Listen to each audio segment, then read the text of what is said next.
The wind howled across the empty plains, carrying with it the smell of gunpowder and rain when he first laid eyes on her. It was the kind of wind that bit at the skin and made every man instinctively reach for his weapon, as though trouble might be riding just behind it. The horizon was a smear of gray and gold, the sky swollen with clouds that threatened to split open, and in the middle of that raw, unforgiving land stood a lone building, a half-rotten inn, its walls leaning with age, its porch boards groaning.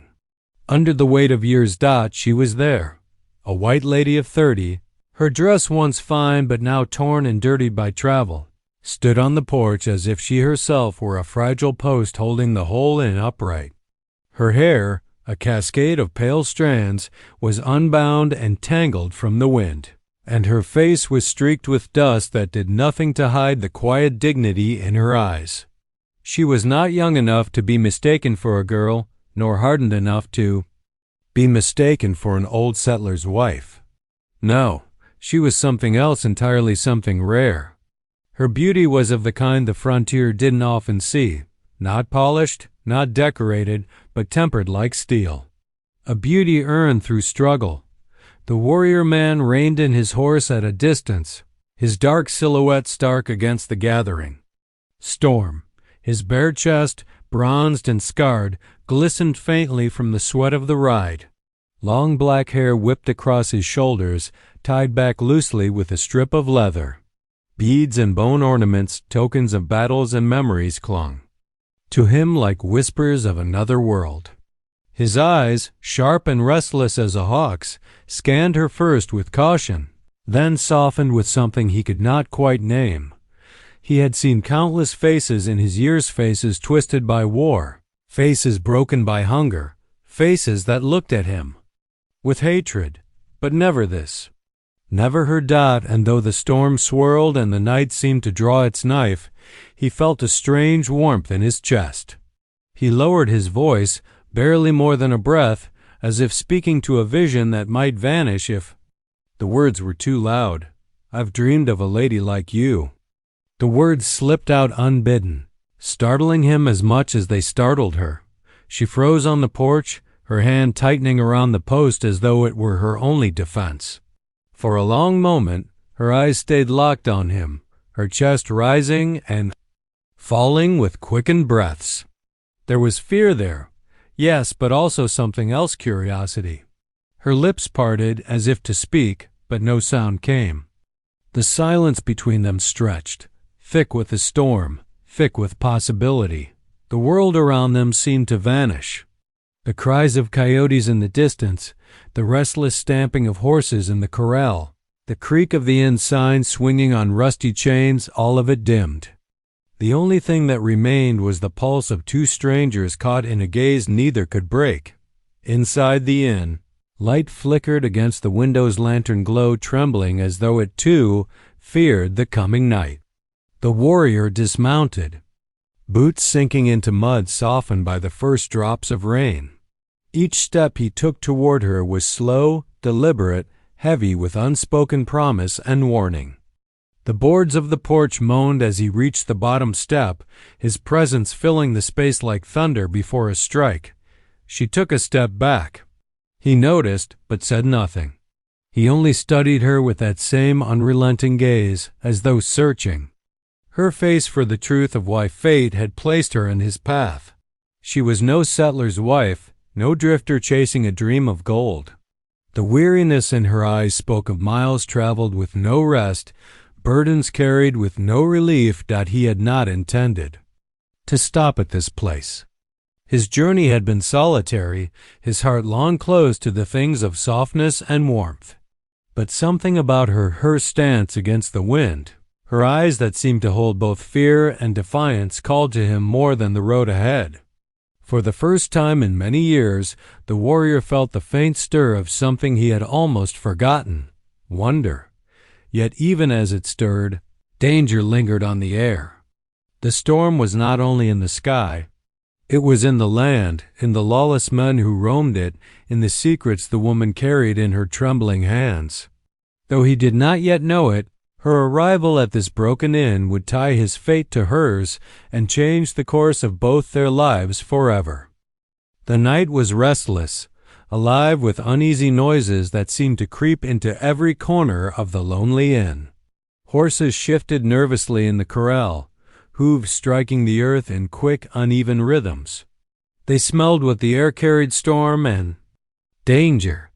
The lanterns that swung from the inn's porch rattled against their hooks, sending their flickering light across the weather-worn planks and into the shadows beyond, inside. The air was thick with smoke from the hearth, though the fire had died down to little more than glowing embers.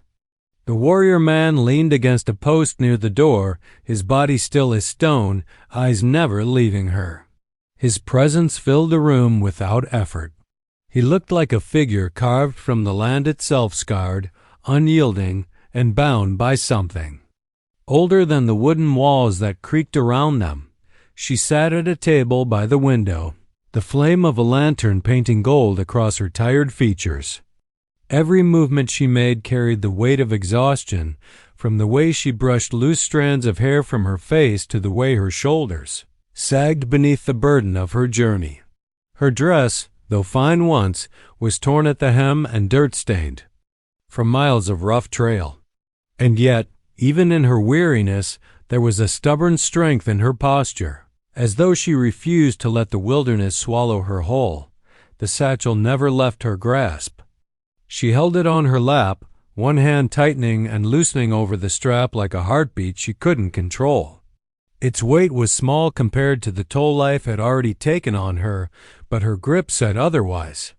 Whatever lay inside was more valuable than her comfort, perhaps even her life. The warrior watched her without speaking, but his silence was not empty. His gaze was sharp, deliberate, a question without words. He had lived long enough to recognize the tremor in her hands, the way her eyes flicked to the door every time the wind pressed against it, the way she seemed to brace herself for something she had not yet confessed. She felt his stare. At first, she tried to ignore it, fixing her gaze on the satchel, then on the flames, then on the shadows that crawled across the floor. But eventually, the silence became too heavy. She raised her head, her eyes meeting his. "You shouldn't be here," she said, her voice soft but unsteady. "Not with me." The warrior did not move. Why? His voice was low, steady, like the growl of distant thunder. Her lips trembled. She looked down at the satchel, fingers curling over the strap until her knuckles whitened. "Because I'm not alone, even when I am." The meaning hung between them, vague and yet sharp enough to pierce. He did not press her, not yet. Instead, he leaned his head back against the post, the dim firelight tracing over the scars across his chest and shoulders. To him, scars were a language more honest than words. They told stories of battles fought and survived, stories that required no explanation that he had not meant to care. Outsiders brought trouble, and white settlers especially trouble that rarely left his people unscarred. He had lost too much already to let himself be entangled in the secrets of a woman who looked as if she had run from something bigger than both of them. And yet he couldn't turn away. Perhaps it was the memory she stirred, faint and painful, of another face he had once sworn to protect, a face that had vanished under smoke and fire. Perhaps it was the way her eyes, though lined with fatigue, still burned with a spark of resistance. She was no coward. Whatever hunted her, she had fought it long enough to reach this place alive. That mattered. The innkeeper shuffled in, muttering curses at the draft slipping through the cracks in the wall. He glanced between the two of them, suspicion flickering in his narrow eyes. "Best not stay long, strangers," he said, his voice hoarse from whiskey. "Road's crawling with outlaws tonight. They're looking for something or someone." Her body stiffened. The warrior noticed, but said nothing. The innkeeper left, his footsteps echoing into the back room until the creak of a door swallowed the sound. Again, silence pressed heavy. The warrior shifted, stepping closer, his shadow spilling across the floorboards until it reached her feet.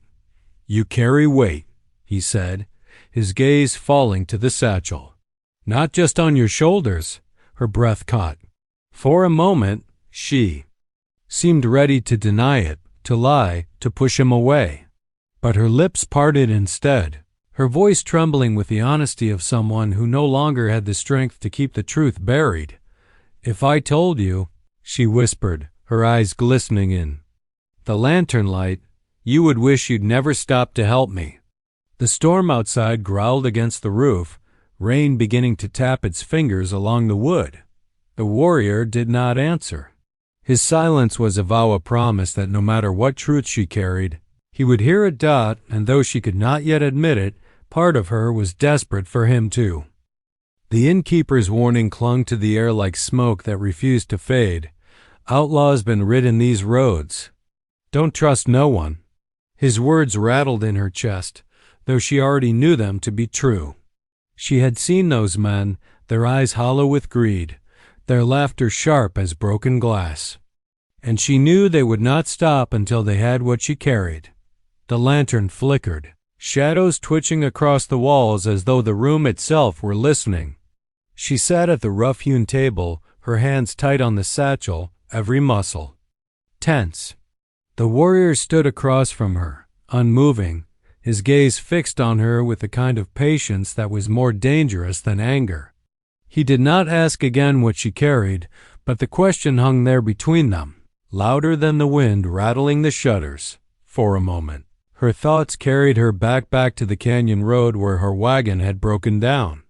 She could still feel the sun's blaze on her shoulders, the sharp edge of fear as her horses bolted and left her stranded in the dust. She remembered how the wheel had sunk deep into the rut, wedged like a trap. She had fought it with her own hands, pulling until her palms bled, but it had been no use. That was when he had appeared. The warrior's shadow had fallen across her in the canyon's heat. He hadn't spoken at first. He had simply studied her, then crouched to lift the broken wheel free as though it were a child's toy. She had watched the strength ripple through his arms, the steadiness in his movements. Not once had he asked why she was alone or what burden she carried. He had only offered help, and when night fell and wolves had circled at the canyon's edge with their eyes glowing like coals, it had been his fire calm, controlled, burning just bright enough that had kept them away. She had sat awake, clutching her satchel, and though her body ached, her mind clung to the strange safety his presence offered. Now here in the inn's dim glow, that memory felt both comforting and dangerous. The storm outside deepened, rolling like drums of war. She lifted her eyes to him. His hair, still damp from the misting rain, clung in strands against his shoulders. Scars carved across his chest caught the lantern light, each one a story she did not yet know. He seemed to belong more to the wilderness than the room, and yet here he stood, watching her as though her survival mattered to him. She swallowed hard, her voice barely more than breath. "You should not have helped me." His brow furrowed, though his eyes did not waver. "Why?" "Because they'll come for me," she whispered, her fingers pressing into the satchel as though she could merge with it. "They'll come for this, and anyone near me will be swallowed with me." His gaze shifted briefly to the satchel, then back to her. He said nothing, but she felt the weight of his silence like an oath. Suddenly, the shutters rattled harder, not from the storm, but from the echo of hooves in the distance. She stiffened, every drop of blood in her body rushing cold. The warrior tilted his head, listening, his jaw tightening. He knew the sound too well. Riders. The innkeeper stumbled back into the room, his face pale, his eyes darting toward the window. "They're here," he hissed, voice trembling. "They're ridden the tree line, lookin'."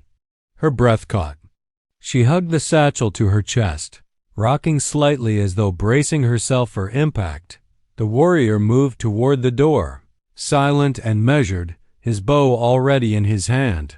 He pulled back the shutter just a fraction, enough to see the shadows moving among the trees.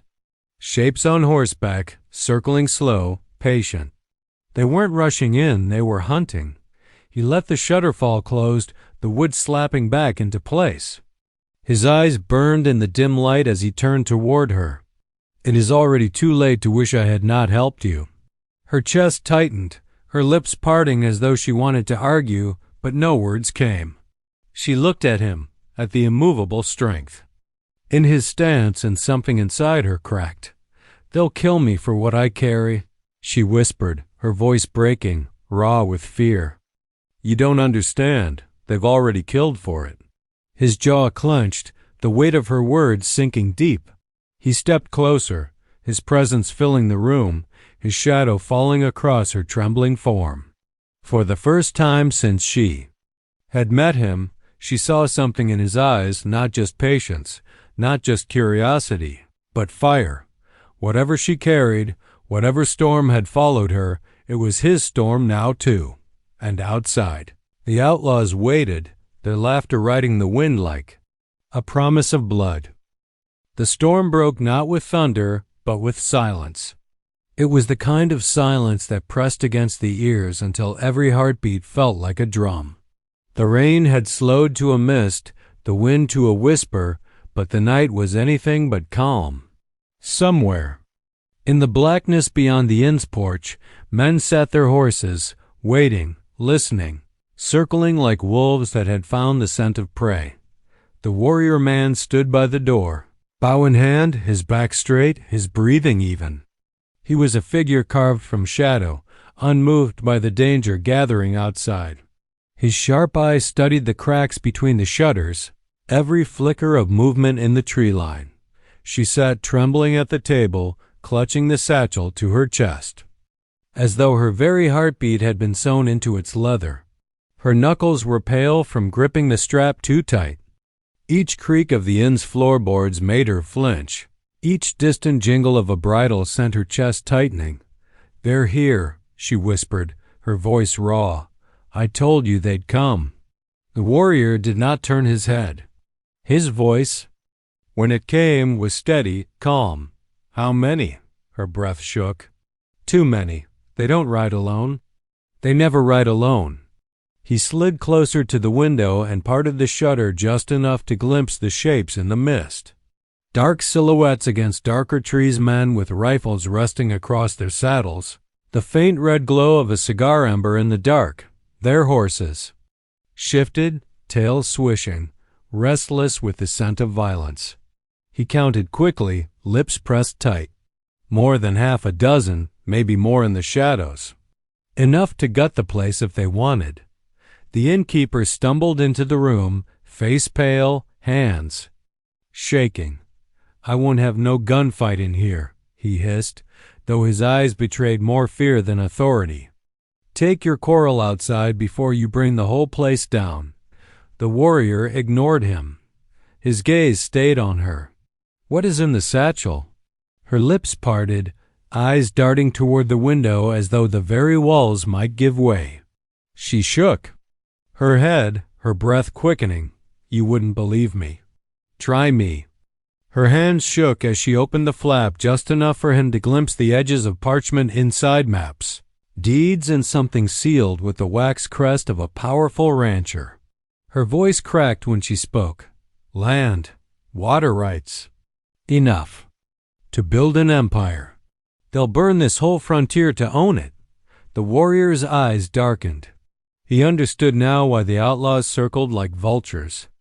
This wasn't simple greed. It was war dressed in the skin of men. Before he could speak, a voice cut through the night. Rough, loud, carrying the authority of someone used to being obeyed. "Hand her over." The shout came from the trees. "Give. You ask the woman and what she carries, and we might let you live to see the dawn." The inn's silence shattered under the weight of those words. She gasped, clutching the satchel tighter, her eyes darting to the warrior's. He did not move, did not flinch. His gaze remained steady, his expression unreadable. "Stay low." he said quietly, almost gently, before stepping toward the door. The innkeeper's voice cracked, frantic. "You'll get us all killed." But the warrior ignored him.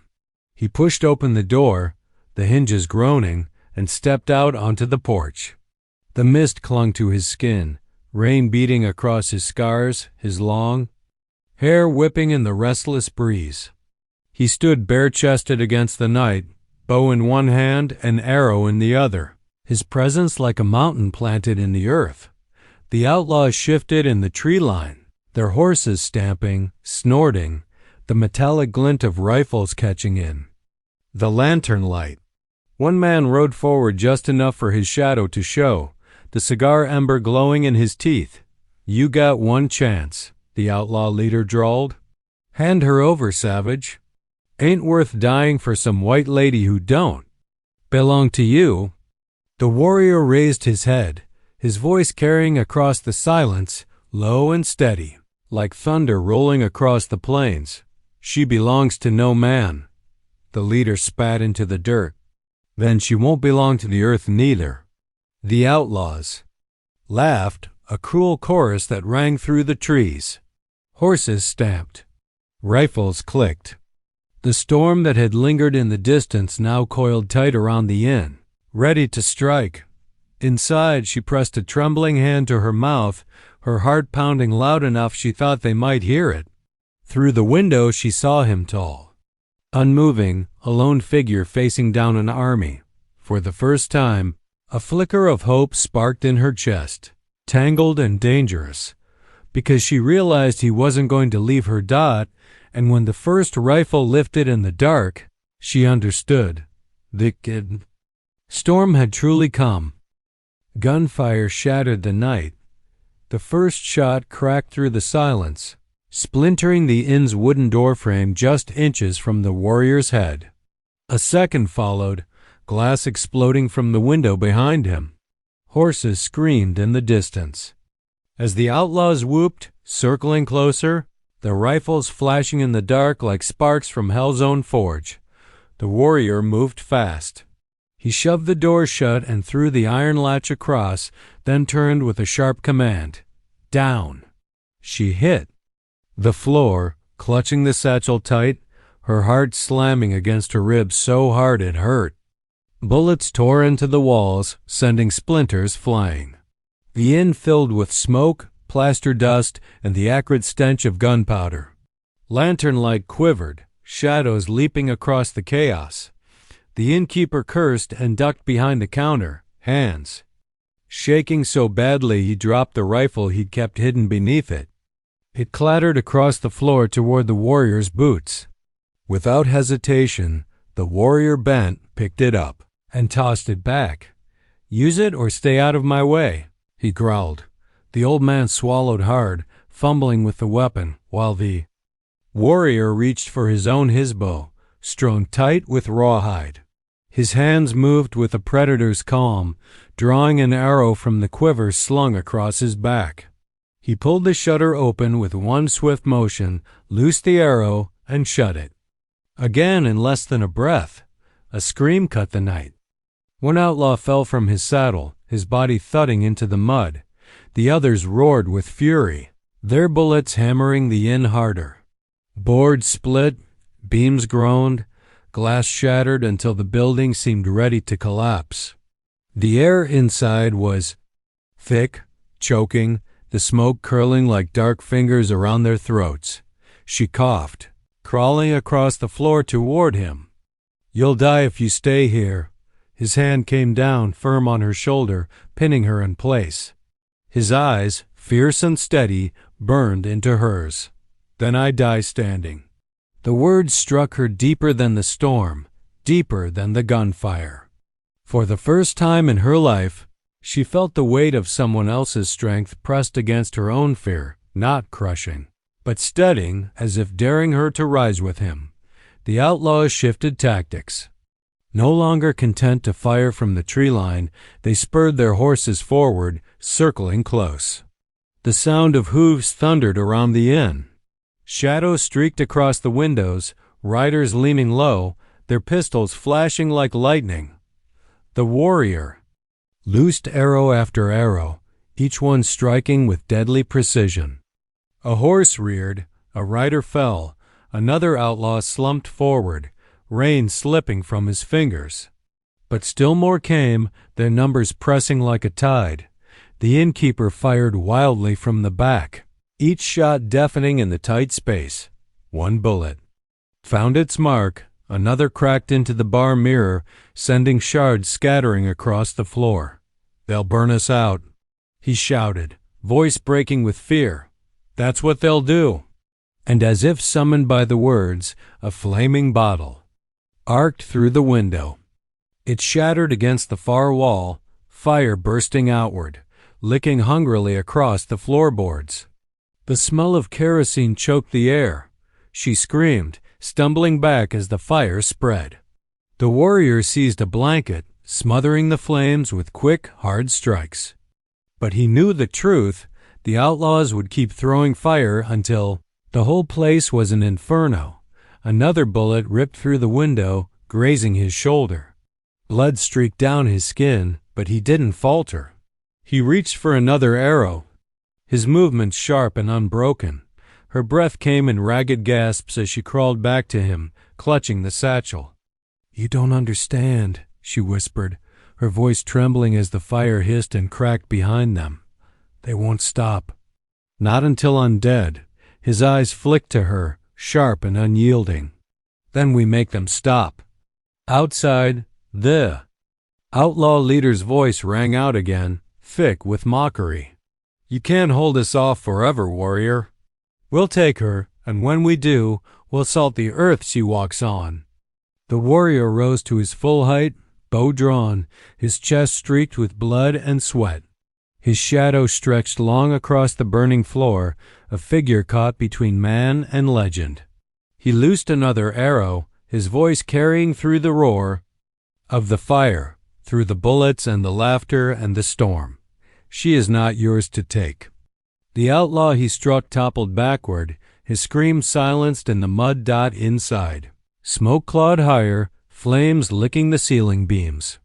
She covered her mouth, eyes stinging with tears, partly from the fire, partly from the realization dawning sharp and clear. If he hadn't been there, she would already be dead.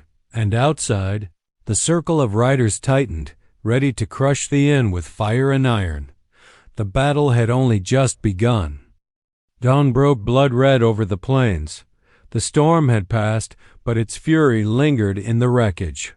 The inn stood broken and blackened, its porch sagging, windows shattered, smoke curling in faint trails from the places where fire had licked through. The night. The walls were riddled with holes, every board scarred by bullets. Glass and splinters littered the floor, crunching underfoot. The smell of gunpowder clung to everything, sharp and bitter, as if it had seeped into the very bones of the building. The warrior man leaned against the splintered doorway, his chest rising and falling with the slow, ragged breath of someone who had given more blood than a man should and still remained standing. His shoulder was wrapped in a strip of cloth torn from the innkeeper's bedsheet, already soaked through with crimson. Cuts scored his arms and soot darkened his skin, but his eyes, sharp, burning, were still alive, still searching. Behind him, she knelt on the floor, her dress torn, her face streaked with grime and ash. Her hands shook as she tried to clean the blood from his arm with a damp rag, her tears slipping silently down her cheeks.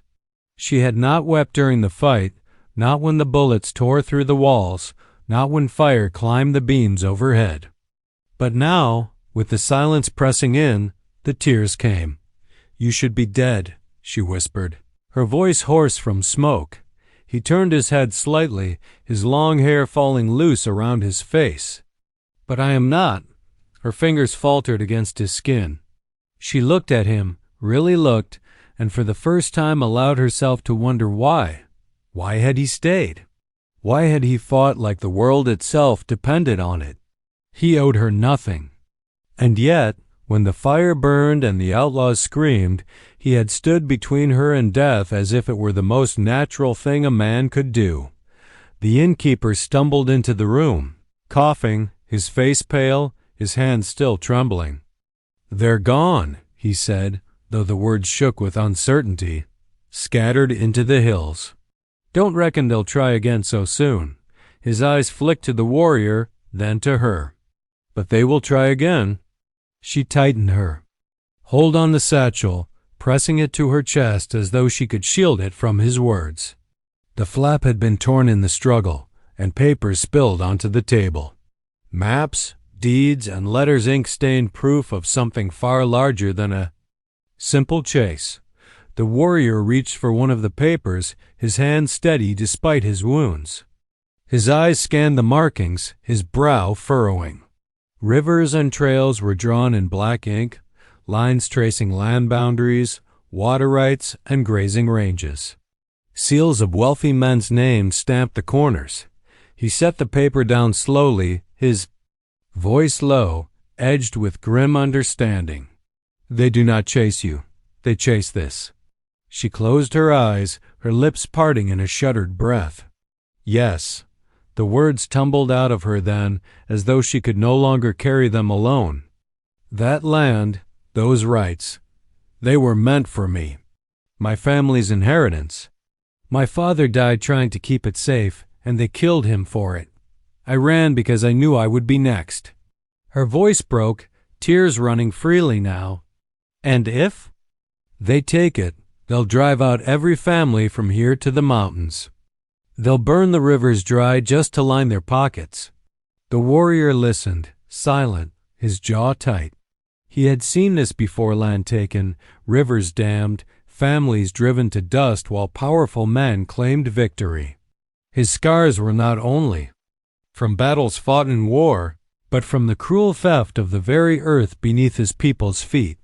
She looked at him desperately, clutching the satchel as if offering it to him might somehow lighten the burden. "They'll never stop, not until one of us is gone." His hand closed over hers, firm, grounding her trembling. She gasped softly at the strength in his touch, not harsh, not demanding, but steady. His eyes met hers, and in them she saw fire. Not just the fire of battle, but of conviction, the kind that burned through despair. "Then we do not run," he said, his voice like stone. "We fight." The words struck her, not with fear, but with a strange, dangerous hope. For the first time since she had fled, she did not feel alone. For the first time, the satchel did not feel like a coffin chained to her shoulders, but a banner worth carrying. She nodded, her tears slowing, her breathing steadier. The warrior pushed himself upright, despite the pain that racked his body. He looked out over the plains as the sun climbed higher, the light painting the land in blood and gold. He knew the fight ahead would be worse than the one they had just survived, but he also knew he had chosen it. Behind him, she rose too, her satchel clutched tight, her resolve no longer crumbling but hardening into steel. Together they stood among the ruins. The storm of the night passed them, but a far greater war waiting on the horizon.